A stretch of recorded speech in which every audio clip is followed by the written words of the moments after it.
வணக்கம் நண்பர்களே, நான் இன்றைக்கி உங்களை life changing gallery Tamil YouTube சேனலுக்கு வரவேற்கிறேன். இன்றைக்கி நம்ம இடுப்பு வலி கை கால் வலி இருந்தால் இந்த மாதிரி ஒரு இட்லி பொடி செஞ்சு வச்சுக்கிட்டோன்னா நமக்கு தேவைப்படுறப்பெல்லாம் நல்லெண்ணெய் ஊற்றி இந்த இட்லி பொடியை சுடு சாதத்துலேயோ இல்லை நம்ம இதை இட்லிக்கோ தோசைக்கோ தொட்டு சாப்பிடலாம். ரொம்பவே சுவையாக இருக்கும். அதுக்கு நான் ஒரு 200 கிராம் உலக்கில் ஒரு உலக்கு கருப்பு உளுந்து, முழுசாக இருக்கிற கருப்பு உளுந்து எடுத்திருக்கேன்.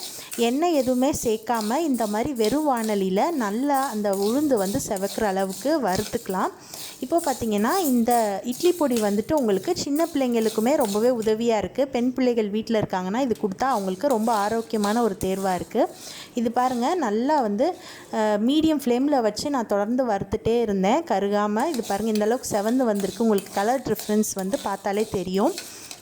இப்போ இது கூட நம்ம இன்னும் சில பொருட்கள்லாம் சேர்த்துக்கலாம்.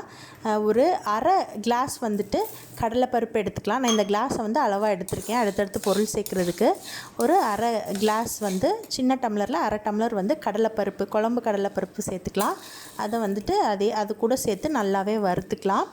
இப்போ அந்த கடலைப்பருப்பும் ஓரளவுக்கு செவந்து வந்ததுக்கப்புறம் நம்ம அடுத்ததாக என்ன சேர்த்துக்கலான்னா, அந்த நான் எடுத்த அதே கிளாஸில் ஒரு கிளாஸ் ஃபுல்லாக மல்லி சேர்த்துக்கலாம்.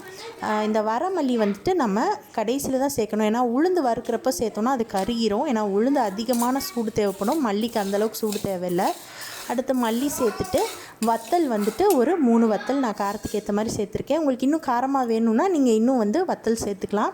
அப்புறம் ஒரு சும்மா கொஞ்சமாக ஒரு அரை டேபிள் ஸ்பூன் மிளகு சேர்த்துக்கலாம். இது ரொம்ப சுவையாக இருக்கும். அடுத்து ஒரு 2 டேபிள் ஸ்பூன் சீரகம் சேர்த்துக்கலாம். அதையும் சேர்த்து நல்லா வறுத்துக்கலாம். இப்போ இந்த இட்லி பொடி நமக்கு வீட்டில் இருந்ததுன்னா நம்ம சட்னி அரைக்கணும்னு கூட அவசியம் இல்லை. இந்த இட்லி பொடி அழகாக நல்லெண்ணெய் ஊற்றி நம்ம தொட்டு சாப்பிட்டுக்கலாம். ஒரு அவசர ஆத்திரத்துக்கு இது ரொம்பவே யூஸ்ஃபுல்லாக இருக்கும். அதே மாதிரி ரொம்ப ஆரோக்கியமான தேர்வும் கூட. கொஞ்சம் கருவேப்பிலை சேர்த்து அதையும் நல்லா ட்ரை ஆகிற வரைக்கும் இதில் நான் வறுத்துக்கிறேன். அதுக்கப்புறம் இந்த கருவேப்பிலை எல்லாமே வறுந்ததுக்கப்புறம் இன்னொரு விஷயம் இதில் என்ன சேர்க்கணுன்னா பெருங்காயத்தூள். என்கிட்ட இவ்வளோ தான் பெருங்காயத்தூள் இன்றைக்கி இருந்தது. நான் இட்லி பொடி அரைச்சிட்டு அதுக்கப்புறம் நான் இன்னும் கொஞ்சம் கூட பெருங்காயத்தூள் சேர்த்துக்கிட்டேன். அப்புறம் தேவையான அளவு கல்லுப்பு. இப்போது இதை நல்லா வறுத்தாச்சு. நம்ம இதை நல்லா ஆற வச்சு மிக்சியில் நம்ம கொரப்பாக பவுட்ரு பண்ணிக்கலாம். உங்களுக்கு வேணும்னா நீங்கள் இதில் பூண்டு கூட இதோடு சேர்த்து வறுத்து அரைச்சிக்கலாம். எதுவுமே கெட்டு போகாது. ஏன்னா உங்களுக்கு இது கரெக்டாக கொஞ்ச நாளைக்கு தான் வரும். நம்ம எடுத்துருக்கிற இந்த அளவுகள் இது இந்த மாதிரி நல்லா பரந்த தட்டில் ஆற வச்சு நல்லாவே அரைச்சி எடுத்தாச்சு. இங்கே பாருங்கள், தோசைக்கு ஃப்ரெஷ்ஷாக இட்லி பொடி போட்டு நல்லெண்ணெய் ஊற்றிருக்கேன். ரொம்பவே இது சுவையாக இருக்கும். கசப்பு தன்மையோ எதுவுமே இருக்காது.